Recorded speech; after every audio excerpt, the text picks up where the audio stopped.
The wind is consistently blowing from this direction, which means I've got to build this wall up. That's going to be my primary windbreak. My entrance to my shelter is going to come this way.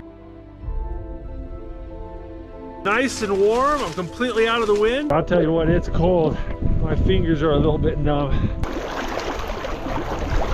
Oh, look at this. I just broke my fishing rod. Look at that cloud coming around the mountain. It's coming so quick. The weather and visibility can change in a heartbeat. Tell you what, I'm freezing. It's cold out here. I think it's time to go make some dinner. Now I need to get some water going. Gravity just pulls the untreated water through the filter right here, fills up my water bottle. Only took about 60 seconds to fill up my bottle. It's good tasting water.